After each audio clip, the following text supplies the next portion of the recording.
പതറുന്നവർക്ക് പ്രചോദനമായും കാത്തിരിക്കുന്നവർക്ക് പ്രത്യാശയായും സഞ്ജു സാംസൺ എന്ന മലയാളി താരം ഒരിക്കൽ കൂടി വിശ്വരൂപം പൂണ്ടപ്പോൾ ഈഡൻ ഗാർഡൻസിൽ പിറന്നത് ചരിത്രം.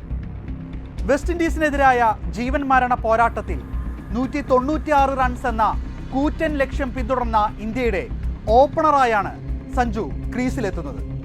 സമ്മർദ്ദത്തിൻ്റെ മുൾമുനയിൽ നിൽക്കുമ്പോഴും അതിമാനുഷികമായ ശാന്തതയോടെ ബാറ്റ് വീശിയ സഞ്ജു 50 പന്തിൽ പുറത്താകാതെ സെഞ്ചുറിയേക്കാൾ വിലയുള്ള 97 റൺസ് അടിച്ചുകൂട്ടിയപ്പോൾ അത് കേവലം ഒരു ബാറ്റിംഗ് വിരുന്ന് മാത്രമായിരുന്നില്ല, മറിച്ച് വർഷങ്ങളായി താൻ നേരിട്ട അവഗണനകൾക്കും പരീക്ഷണങ്ങൾക്കും മുകളിലുള്ള ഒരു ദൈവീക മറുപടിയായിരുന്നു.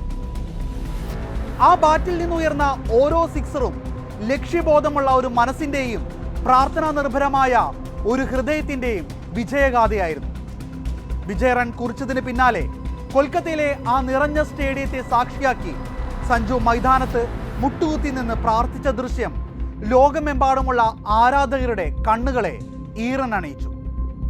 ഹെൽമെറ്റ് അഴിച്ചുവെച്ച് ആകാശത്തേക്ക് നോക്കി കുരിശു വരച്ച് വിതുമ്പലോടെ ദൈവത്തിന് നന്ദി പറഞ്ഞ സഞ്ജു തൻ്റെ വിജയങ്ങളുടെ യഥാർത്ഥ ഉടമസ്ഥനെ പരസ്യമായി പ്രഖ്യാപിക്കുകയായിരുന്നു.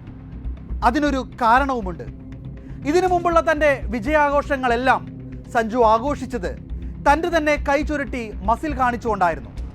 പക്ഷേ പിന്നീട് തൻ്റെ കരിയറിലെ താഴ്ചകൾ ഒരുപക്ഷെ സഞ്ജുവിന് മനസ്സിലായി കാണും.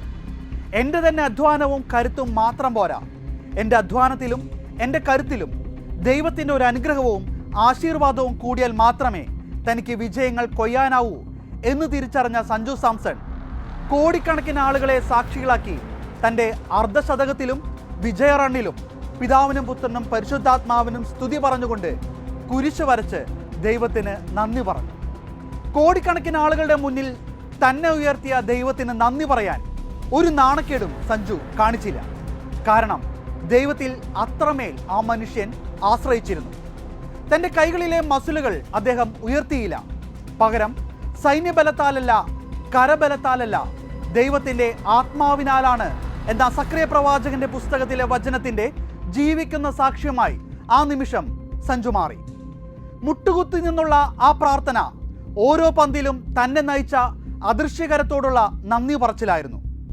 ഒരു വ്യക്തിയുടെ കരിയറിൽ എത്ര ഉയർച്ച താഴ്ചകൾ ഉണ്ടായാലും ദൈവത്തിലുള്ള ഉറച്ച വിശ്വാസം അവനെ ലക്ഷ്യസ്ഥാനത്ത് എത്തിക്കുമെന്ന വലിയ പാഠമാണ് സഞ്ജു തൻ്റെ പ്രവൃത്തിയിലൂടെ ലോകത്തിന് നൽകിയത്. ഒപ്പം ലോകത്തിന് മുന്നിൽ ജീവിതത്തിൻ്റെ ഏതുയർച്ചയിലും ദൈവത്തിന് നന്ദി പറയണമെന്ന സന്ദേശം അദ്ദേഹം നൽകുകയായിരുന്നു. സഞ്ജുവിൻ്റെ ഈ വിജയം ലോകമെമ്പാടുമുള്ള കോടിക്കണക്കിന് യുവാക്കൾക്ക് വലിയൊരു ആവേശമാണ്. കഠിനാധ്വാനത്തോടൊപ്പം അചഞ്ചലമായ ദൈവവിശ്വാസവും ചേരുമ്പോൾ അസാധ്യമായി ഒന്നുമില്ലെന്ന് ഈ ഇന്നിങ്സ് നമ്മെ പഠിപ്പിക്കുന്നു. പരാജയങ്ങളിൽ തളരാതെ ലോകത്തിൻ്റെ വിമർശനങ്ങളെ പുഞ്ചിരിയോടെ നേരിട്ട് ഒടുവിൽ വിജയപീഠത്തിൽ എത്തുമ്പോഴും സൃഷ്ടാവിനെ വിസ്മരിക്കാത്ത സഞ്ജുവിൻ്റെ ഈ വിനയം തന്നെയാണ് അദ്ദേഹത്തെ മറ്റുള്ളവരിൽ നിന്ന് വ്യത്യസ്തനാക്കുന്നത്. ടീം ഇന്ത്യയെ സെമി ഫൈനലിലേക്ക് നയിച്ച ഈ അവിസ്മരണീയ പ്രകടനം വരും തലമുറകൾക്ക് എന്നും ഒരു വലിയ പ്രചോദനമായി നിലനിൽക്കും. ദൈവകൃപയുടെ കരുത്തിൽ സഞ്ജു പ്രയാണം തുടരുകയാണ്, വിശ്വാസത്തോടെ, വിനയത്തോടെ.